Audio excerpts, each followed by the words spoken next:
Uma mulher na plateia pergunta: por que tão poucas mulheres nessa mesa redonda? Por que tão poucas mulheres na programação da semana? Por que tão poucas mulheres entre os escritores beat? Gregory Corso, um dos nomes canônicos da literatura beatnik, responde: tinham mulheres, sim. Eu conheci elas. Elas estavam lá. Suas famílias puseram elas em hospícios. Foram parar no eletrochoque. Nos anos 50, se você fosse homem, poderia ser rebelde. Mas se fosse mulher, a família te interditava. Teve casos, pessoas que eu conheci, e alguém algum dia vai escrever sobre elas.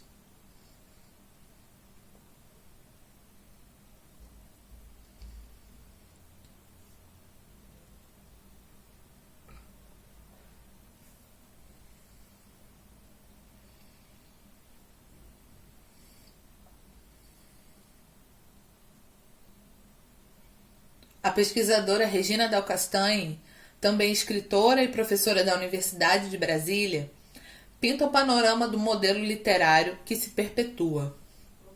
A maior parte das obras publicadas na atualidade segue tendo como protagonistas personagens escritores, homens, brancos e a classe média, localizada na metrópole.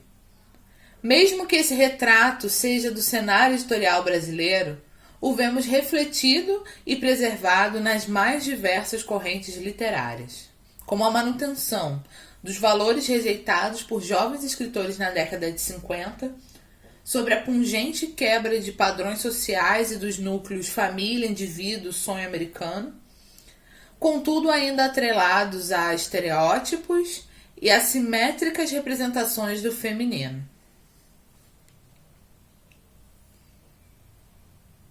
Os silêncios da narrativa contemporânea, quando nós conseguimos percebê-los, são reveladores do que há de mais injusto e opressivo em nossa estrutura social, cita Del Castanhe. O problema da ampliação das vozes capazes de expressão literária legítima não se resolve apenas dentro do campo literário, uma vez que também é o reflexo nele de uma sociedade excludente e autoritária.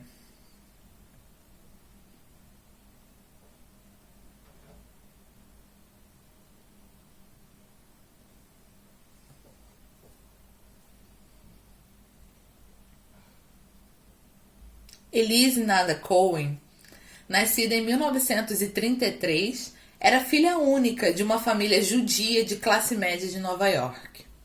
Inspirada por nomes como Emily Dickinson, T.S. Eliot, Dylan Thomas e Ezra Pound, Elise era uma leitora aplicada, que subvertia e revisava os textos que consumia.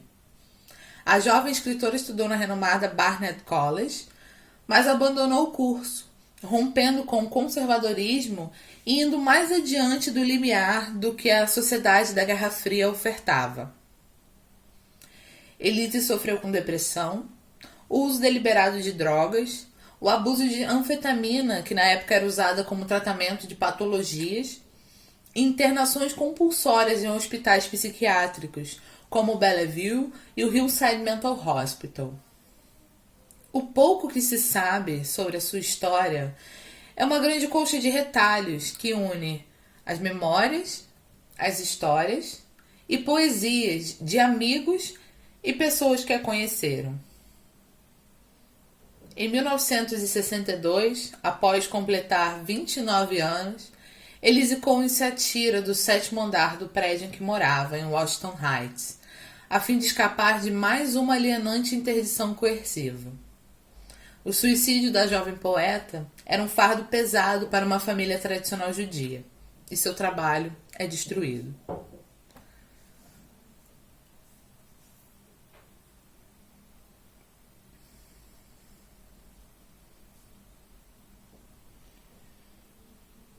A escrita, historicamente masculina, e a rebeldia, essencialmente atrelada aos corpos masculinos, exige certa atenção para inserir escritoras como Elise nesse contexto. Como acreditar essas mulheres não como musas, companheiras ou amantes, mas escritoras, em um grupo estritamente homossocial. Como inseri-las como parte do discurso dissonante que rejeitava o status quo e o American Way of Life da juventude pós-guerra. Como ler, através das obras dessas autoras, uma outra perspectiva beat.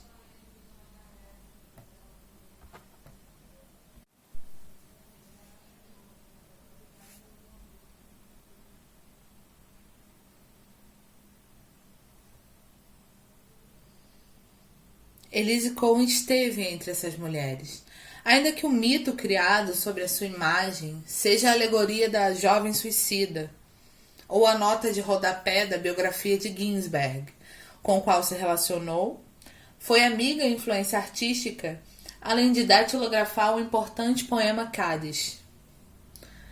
E haja pouca menção aos seus próprios escritos.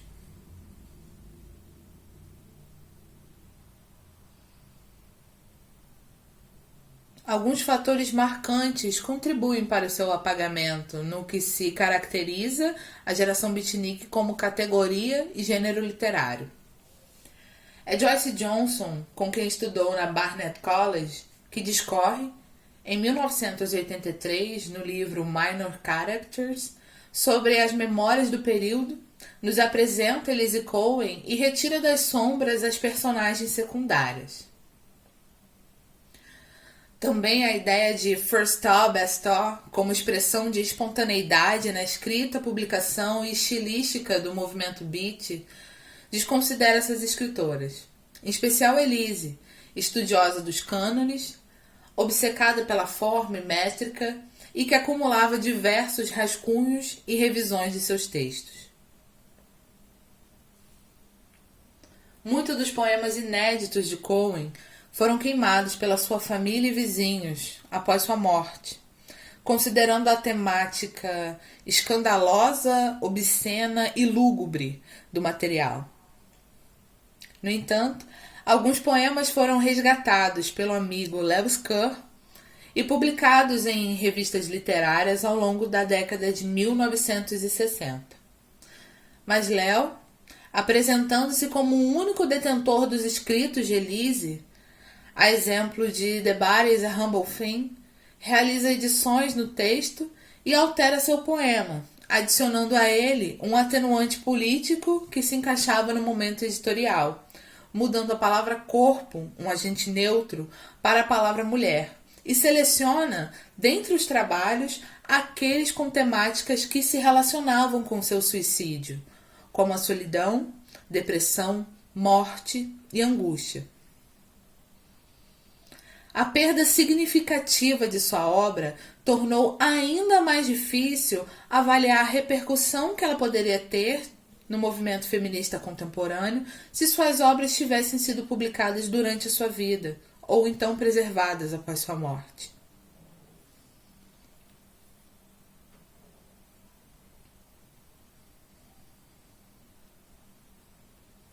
Leva, então, algumas décadas até que, com a ascensão da crítica literária feminista, se estabeleça um espaço responsável por revisar o movimento beatnik e alçar ao público escritoras jamais citadas durante os anos mais profílicos de sua geração, com a publicação de antologias e biografias como Women of the Beat Generation, Writers, Artists e Muses at the Heart of the Revolution, de 1996, escrito por Brenda Knight, A Different Beat, Writings by the Women of the Beat Generation, de Richard Peabody, lançado em 97, e Girls Who Were Black, Women Writing the Beat Generation, que em 2002 foi publicado por Rona Johnson e Nancy Grace. Junto a Elise, aparecem, por conseguinte, os nomes de Joyce Johnson, Gianni de Prima, Hilly Jones, Janine Pony Vega, Denise Livertov, Helen Adam, Joanne Kiger, Ruth Weiss, Bonnie Fraser, Carolyn Cassidy e Lenore Kandel, para além de outras escritoras e poetas estadunidenses silenciadas que encarnaram e compuseram o espírito da contracultura, mesmo que colocadas à margem.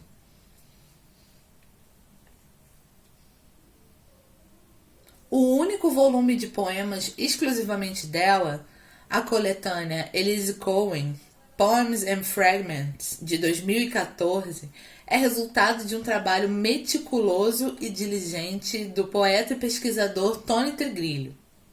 Com acesso ao caderno diário de Elise, em 2009, Tony começou um processo cuidadoso de edição para garantir que as obras fossem apresentadas da maneira mais precisa possível, tendo em vista a multiplicidade do seu conteúdo entre seu trabalho de reescrita, de forma, estrutura, métrica e arranjo, ao considerado erudito literário, para além das suas referências da cultura pop, reunindo então um pouco mais de 90 poemas e algumas anotações.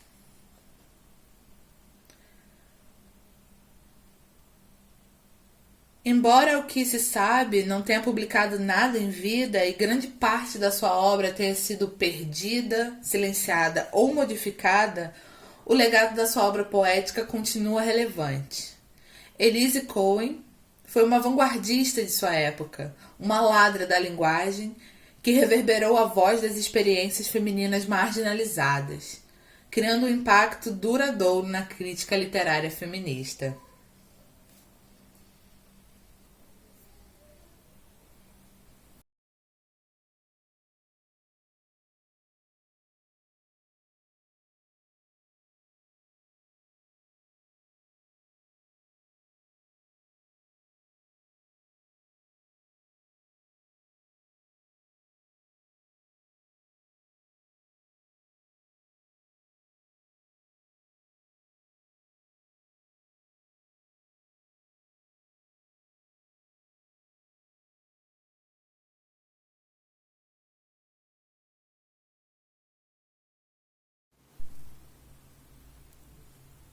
O primeiro olho.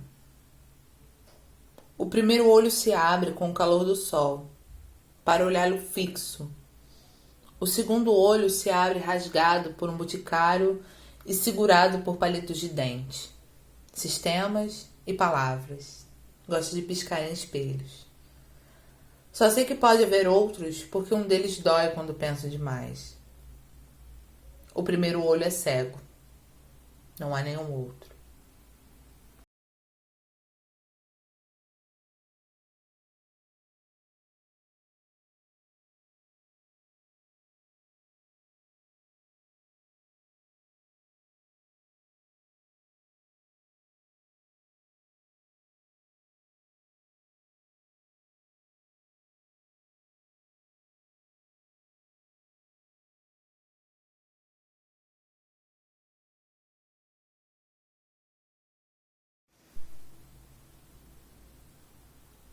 O corpo é uma coisa humilde.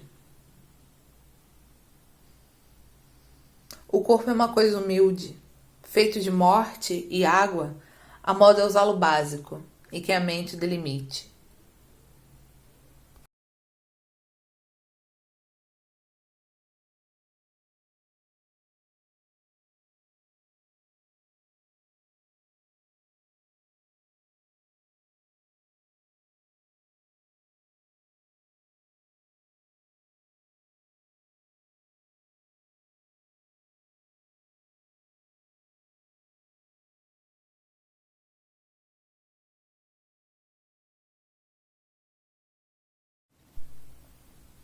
Sonho.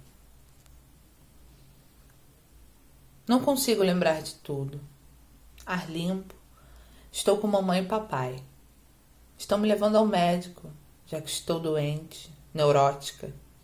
Estão enojados de mim, cansados durante todo o sonho, especialmente papai, como na vida real. Depois de falar com o médico, cujo rosto eu não lembro, ele, o médico, senta na cama e retira uma atadura de sua longa perna, mostrando uma fenda a secar.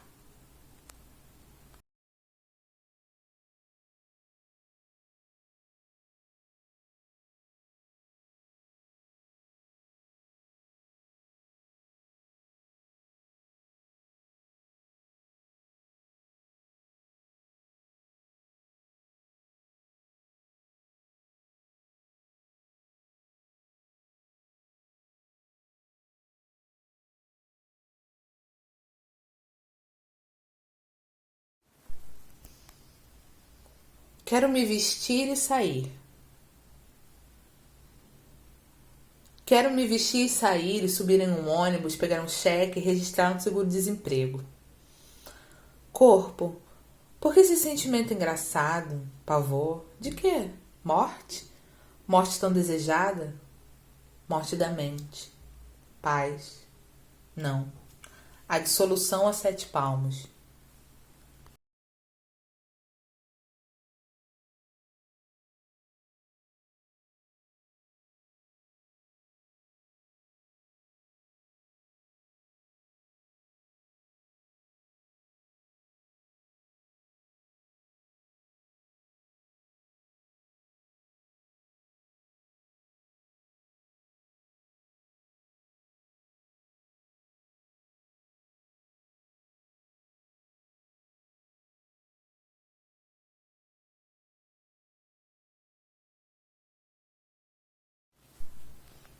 Às vezes em minha masmorra há algo que rasteja.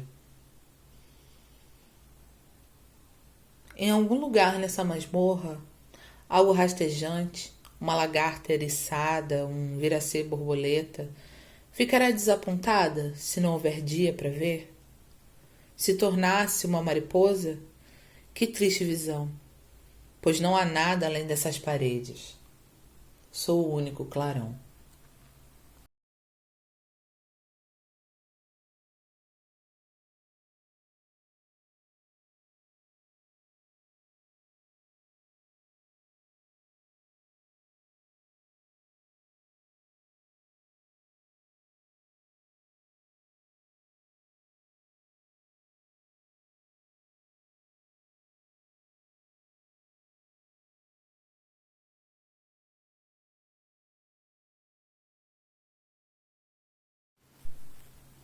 Morte, pequena mariposa cinza.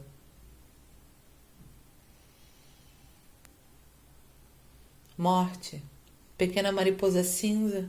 Obrigado pela corrente, curta e gelada. Olhos fechados.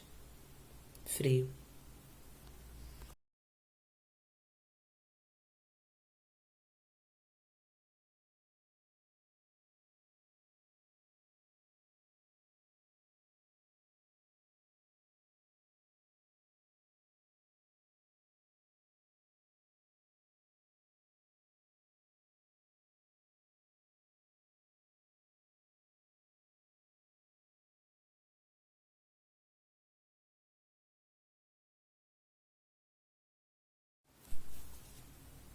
Tentei.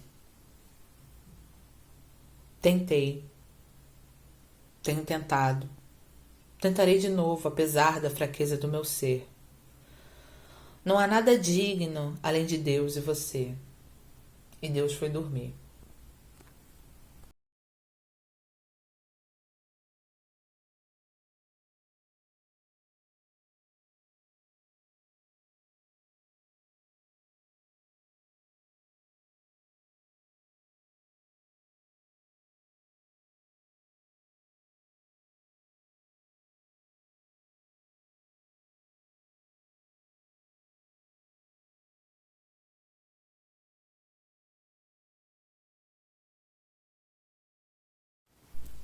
Morte, estou chegando. Morte, estou chegando. Espere por mim. Sei que estará na estação de metrô, equipada com galochas, capa, guarda-chuva, vovó, e sua única e simples resposta para cada sentido. Instituição incorruptível, desmancha prazeres cautelosa de sinais. Ouça o que ela diz. Há uma passagem através das cabanas brancas.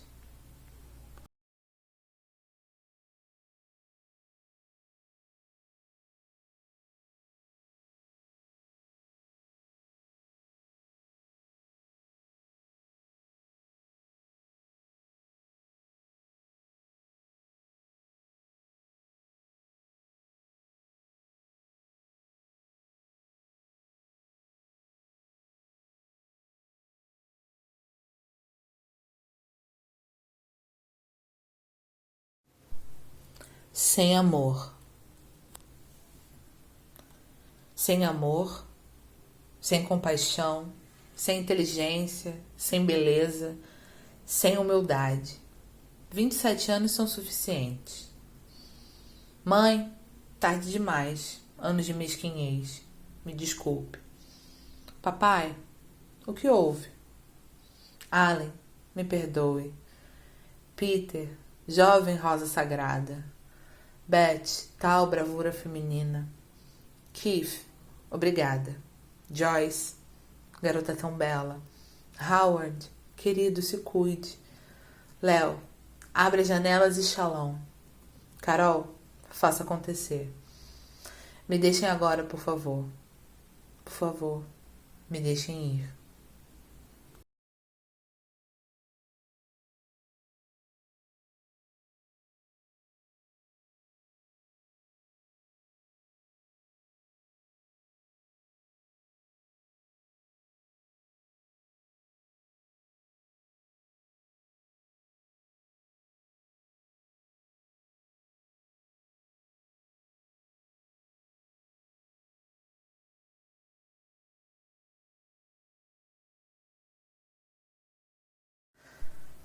Uma barata.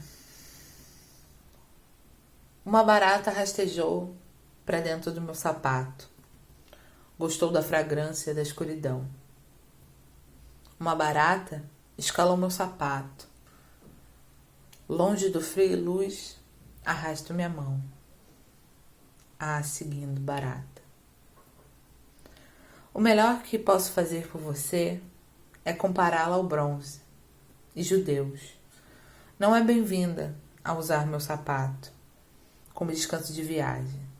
Óbvio, da sombra da minha mão, você sempre volta pelo chão.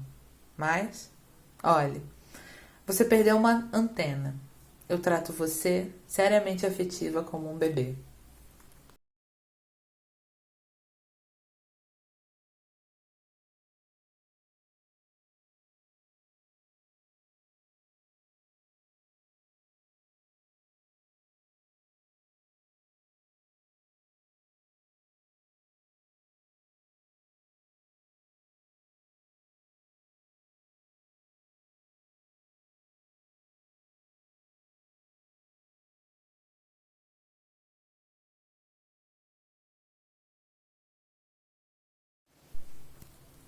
Sentada com você na cozinha. Estar com você na cozinha, conversando tranquilamente sobre qualquer coisa, tomando chá. Amo você. Oh, é bela, suntuosa, palavra perfeita. Queria seu corpo aqui, com ou sem poemas barbados.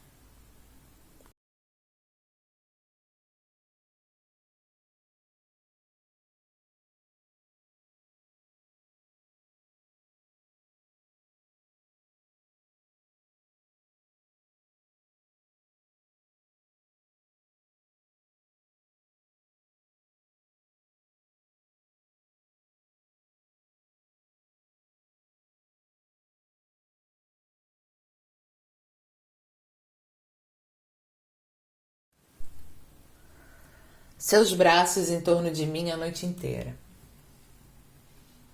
Seus braços em torno de mim a noite inteira. Acordo para me encontrar ali, constrangida, assustada, não sabendo que você tem segurado. Constrangida, assustada pela ternura que me segura. E uma vez que meus olhos abriram, criação, rasgando através de seu rosto, no ato de vir, eu não sabia que você parecia assim. Sozinho, tempo, tudo o que amo, preciso ser, esconde em você.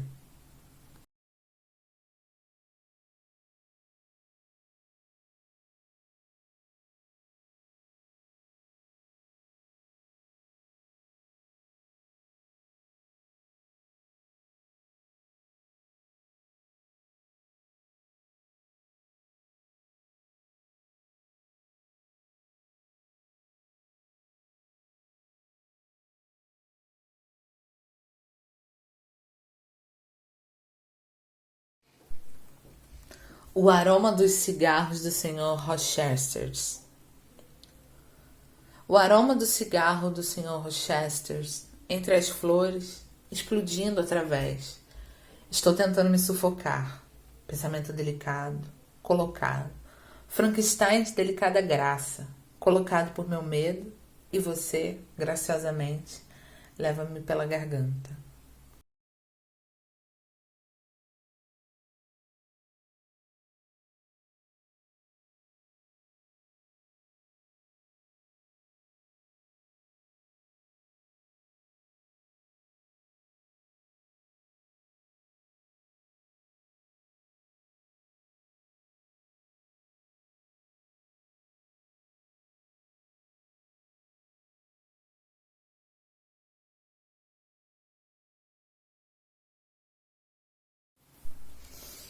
A pele cheia de gritos. A pele cheia de gritos, eu penso, clava, Roseli sob clava, rainha vermelha do volte ao escritório, quem me olha, Roseli de Bono. Então, para Roseli, para mim, uma confusão de lágrimas sobre a máquina de escrever, real, nutritiva, Roseli.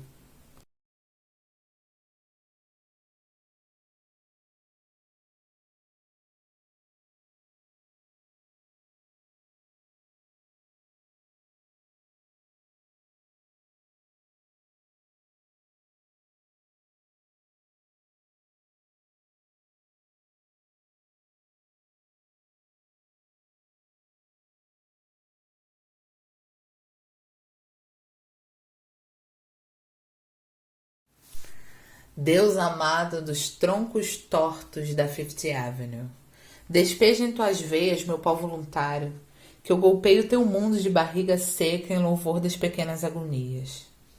Chupo os monstros marinhos da terra do fogo, trepo com seu único sonho cobalto, para filtrar áureos prazeres no teu céu entupido de maçãs, filtrando o pecado incircunciso em meu peito.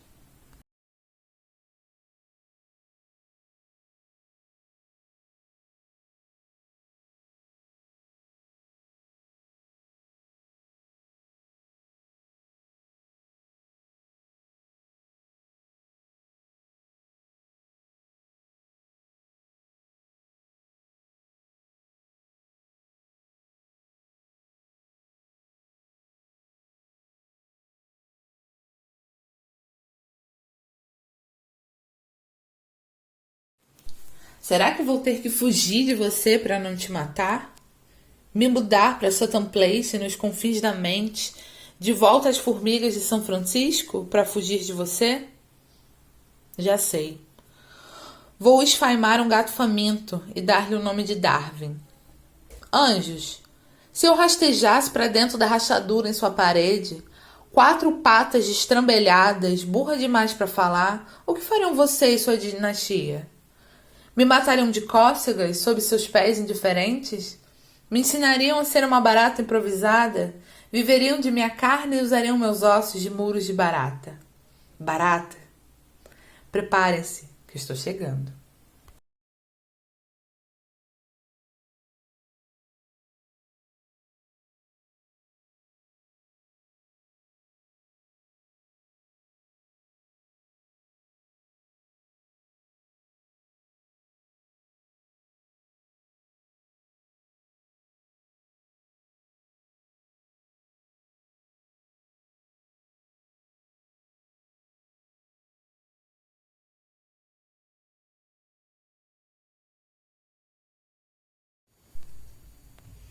É fácil amar. É fácil amar os poetas, o seu esplendor derramando-se por todas as páginas, a extorquir arco-íris atômicos. É fácil amar os poetas, o seu esplendor derramando-se por todas as páginas, no meu colo.